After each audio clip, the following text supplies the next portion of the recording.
Smith rose courteously as she entered. "My dear Miss Clarkson," he said, "if you can spare me a moment of your valuable time." "Good gracious," said Eve. "How extraordinary." "A singular coincidence," agreed Smith. "You never gave me time to thank you for the umbrella," said Eve reproachfully. "You must have thought me awfully rude, but you took my breath away." "My dear Miss Clarkson, please do not—" "Why do you keep calling me that?" "Aren't you Miss Clarkson either?" "Of course I'm not." "Then," said Smith, "I must start my quest all over again. These constant checks are trying to an ardent spirit. Perhaps you are a young bride, come to engage her first cook." "No, I'm not married." "Oh, good." Eve found his relieved thankfulness a little embarrassing. In the momentary pause which followed his remark, enquiries entered alertly. "Miss Clarkson will see you now, sir." "Leave us," said Smith, with a wave of his hand. "We would be alone." Inquiry stared, then, awed by his manner and general appearance of magnificence, withdrew. "I suppose really," said Eve, toying with the umbrella, "I ought to give this back to you." She glanced at the dripping window. "But it is raining rather hard, isn't it?" "Like the dickens," assented Smith. "Then would you mind very much if I kept it till this evening?" "Please do." "Thanks ever so much. I'll send it back to you tonight if you'll give me the name and address." Smith waved his hand deprecatingly. "No, no, if it is of any use to you, I hope that you will look on it as a present." "A present?" "A gift," explained Smith. "But I really can't go about accepting expensive umbrellas from people. Where shall I send it?" "If you insist, you may send it to the Honourable Hugo Walderwick, Drones Club, Dover Street. But it really isn't necessary." "I won't forget. And thank you very much, Mr. Walderwick." "Why do you call me that?" "Well, you said—" "Ah, I see. A slight confusion of ideas. No, I am not Mr. Walderwick. And between ourselves, I should hate to be. His is a very C3 intelligence. Comrade Walderwick is merely a man to whom the umbrella belongs." Eve's eyes opened wide. "Do you mean to say you gave me someone else's umbrella?" "I had unfortunately omitted to bring my own out with me this morning." "I never heard of such a thing." "Merely practical socialism. Other people are content to talk about the redistribution of property. I go out and do it." "But won't he be awfully angry when he finds out it has gone?" "He has found out, and it was pretty to see his delight. I explained the circumstances, and he was charmed to have been of service to you." The door opened again, and this time it was Miss Clarkson in person who entered. She had found Inquiry's statement over the speaking tube rambling and unsatisfactory, and had come to investigate for herself the reason why the machinery of her office was being held up. "Oh, I must go," said Eve, as she saw her. "I'm interrupting your business." "I'm so glad you're still here, dear," said Miss Clarkson. "I've just been looking over my files, and I see that there is one vacancy for a nurse," said Miss Clarkson, with a touch of the apologetic in her voice. "Oh, no, that's all right," said Eve. "I don't really need anything, but thanks ever so much for bothering." She smiled affectionately upon the proprietress, bestowed another smile on Smith as he opened the door for her, and went out. Smith turned away from the door with a thoughtful look upon his face. "Is that young lady a nurse?" he asked. "Oh, do you want a nurse?" inquired Miss Clarkson, at once the woman of business. "I want that nurse," said Smith, with conviction. "She is a delightful girl," said Miss Clarkson with enthusiasm. "There is no one in whom I would feel more confidence in recommending to a position. She is a Miss Halliday, the daughter of a very clever but erratic writer who died some years ago. I can speak with particular knowledge of Miss Halliday, for I was for many years an assistant mistress at Wayland House when she was at school. She's a charming, warm-hearted, impulsive girl. But you'll hardly want to hear all this." "On the contrary," said Smith, "I could listen for hours. You have stumbled upon my favourite subject." Miss Clarkson eyed him a little doubtfully, and decided that it would be best to reintroduce the business theme. "Perhaps when you say you are looking for a nurse, you mean you need a hospital nurse?" "My friends have sometimes suggested it. Miss Halliday's greatest experience has, of course, been as a governess. Oh, a governess is just as good, said Smith agreeably. Miss Clarkson began to be conscious of a sensation of being out of her depth. How old are your children, sir? She asked. I fear, said Smith, that you are peeping into volume 2. This romance has only just started. I'm afraid, said Miss Clarkson, now completely fogged, I do not quite understand. What exactly are you looking for? Smith flicked a speck of fluff from his coat sleeve.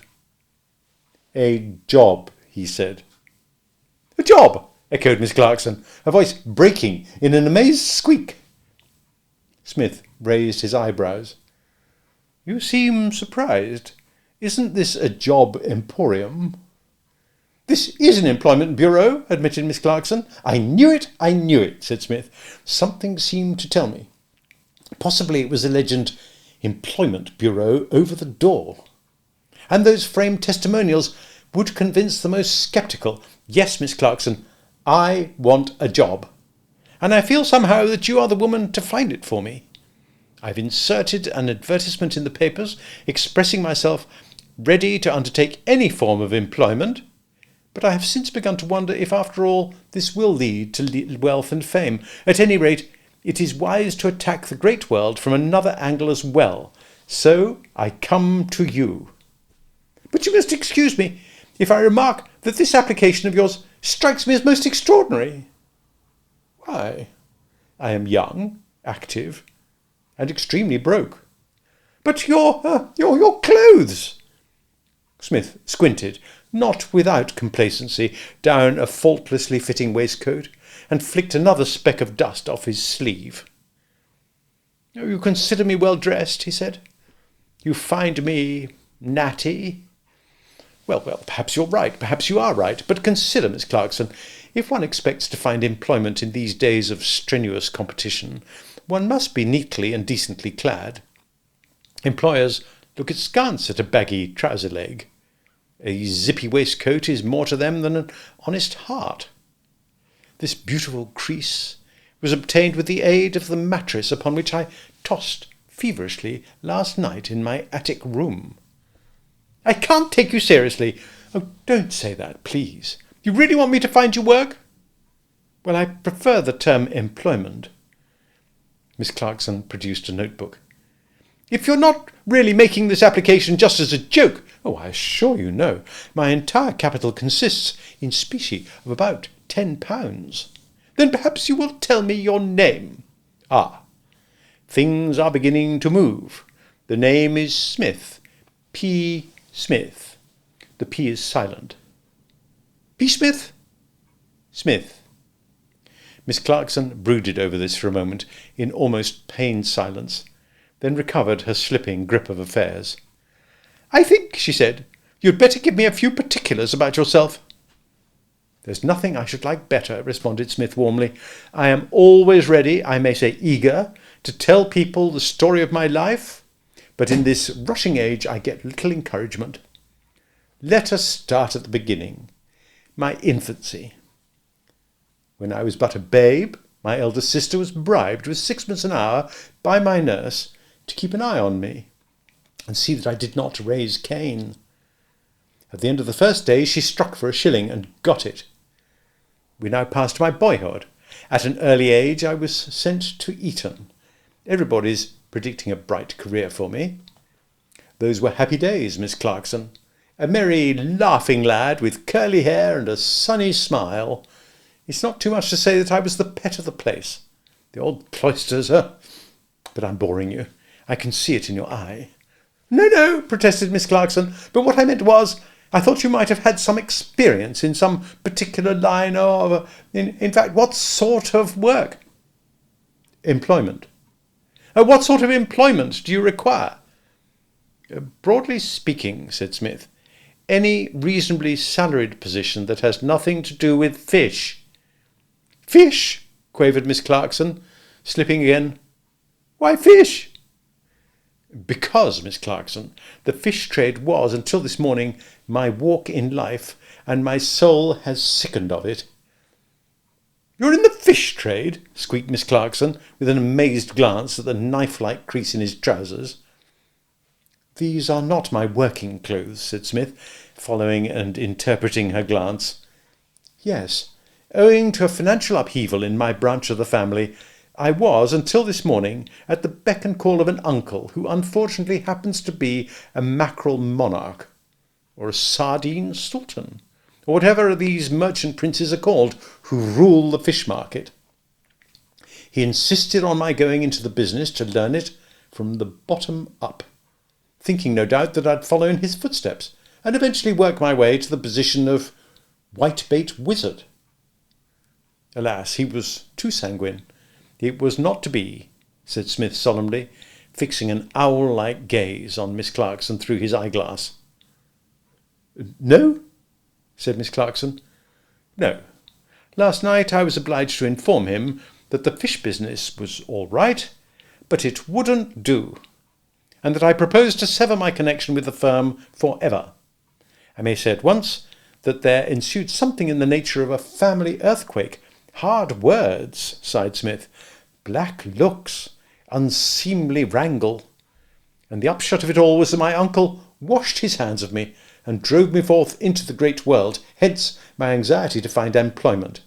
My uncle has definitely withdrawn his countenance from me, Miss Clarkson." "Oh, dear, dear," murmured the proprietress sympathetically.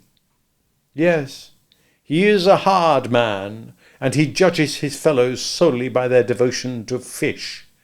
I never in my life met a man so wrapped up in a subject. For years he has been practically a monomaniac on the subject of fish, so much so that he actually looks like one. It is as if he had taken one of those auto-suggestion courses and had kept saying to himself, 'Every day and in every way I grow more and more like a fish.' His closest friends can hardly tell now whether he more nearly resembles a halibut or a cod. But I'm boring you again with this family gossip." He eyed Miss Clarkson with such a sudden and penetrating glance that she started nervously. "No, no," she exclaimed. "You relieve my apprehensions. I'm only too aware that, when fairly launched on the topic of fish, I am more than apt to weary my audience. I cannot understand this enthusiasm for fish. My uncle used to talk about an unusually large catch of pilchards in Cornwall in much the same awed way as a right-minded curate would talk about the spiritual excellence of his bishop. To me, Miss Clarkson, from the very start, the fish business was what I can only describe as a washout. It nauseated my finer feelings. It got right in amongst my fibres. I had to rise and partake of a simple breakfast at about 4 in the morning, after which I'd make my way to Billingsgate Market, stand for some hours knee-deep in dead fish of every description. A jolly life for a cat, no doubt, but a bit too thick for a Shropshire Smith. Mine, Miss Clarkson, is a refined and poetic nature. I like to be surrounded by joy and life, and I know nothing more joyless and deader than a dead fish. Multiply that fish by 1,000,000, and you have an environment which only a Dante can contemplate with equanimity. My uncle used to tell me that the way to ascertain whether a fish was fresh was to peer into its eyes. Could I spend the springtime of life staring into the eyes of a dead fish? No, he rose. Well, I will not detain you any longer. Thank you for the unfailing courtesy and attention with which you have listened to me. You can understand now why my talents are on the market, and why I am compelled to state specifically that no employment can be considered which has anything to do with fish. I am convinced that you will shortly have something particularly good to offer me. I don't know that I can say that, Mr. Smith. The P is silent, as in shrimp, he reminded her. Oh, by the way, he said, pausing at the door, there is one other thing before I go. While I was waiting for you to be disengaged, I chanced on an instalment of a serial story in The Girl's Pet for January 1919. My search for the remaining issues proved fruitless. The title was Her Honour at Stake, by Jane Emmeline Moss. You don't happen to know how it all came out in the end, do you? Did Lord Eustace ever learn that when he found Clarice in Sir Jasper's rooms at midnight, she had only gone there to recover some compromising letters for a girlfriend? You don't know? I feared as much. Well, good morning, Miss Clarkson, good morning. I leave my future in your hands with a light heart. I'll do my best for you, of course. And what, said Psmith cordially, could be better than Miss Clarkson's best? He closed the door gently behind him and went out. Struck by a kindly thought, he tapped upon Inquiry's window and beamed benevolently at her bobbed head as it shot into view. They tell me, he said, that Aspidistra is much fancied for the 4 o'clock race at Birmingham this afternoon. I give this information without prejudice, for what it is worth. Good day.